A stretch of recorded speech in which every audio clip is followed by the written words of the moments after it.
अगर आप भी चाहते हैं कि एसएस फिल्म्स मोतिहारी के ऑडियो वीडियो सबसे पहले आप तक पहुंचे, तो इस चैनल को सब्सक्राइब करें और साथ ही बेल आइकन को दबाना ना भूलें। Presented by SS Films Motihari. Music by Saurabh Aishwarya. Saurabh digital recording studio Motihari.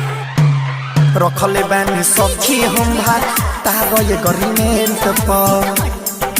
सखी हम भात तारो ये गरीमेंट पर पटल टाइले हेंट पर रहेले रेंट पर पटल टाइले हेंट पर रहेले रेंट पर रखले बानी सखी हम भात तारो ये गरीमेंट पर पटल टाइले हेंट पर रहेले रेंट पर रखले बानी सखी हम भात तारो ये गरीमेंट पर सुतेले उसेंट परसेंट पर सुतेले उसेंट परसेंट पर पटल टाइले हेंट पर रहेले रेंट पर पटल टाइले हेंट पर रहेले रेंट पर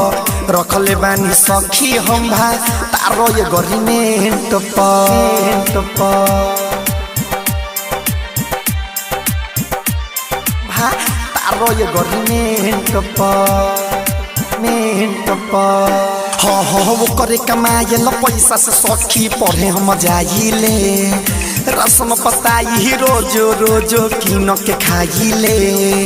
वो करे कमाए ल पैसा से सखी पढ़े रोज जाइले रसम पताई रोजो रोजो किन के खाइले पाउडर लेखा पेंट पाउडर लेखा पेंट पटल टाइले हेंट पर रहेले रेंट पर रखले बानी सखी हम भा तारो ये गरीमेंट पर भा तारो ये गरीमेंट पर हो रतन रतन सभा से छूट गईल भाई बयान जाना हो सरबे सबरिया जब से आइल बा परदीप दीवाना हो रतन रतन सभा से छूट गईल भाई बयान जाना हो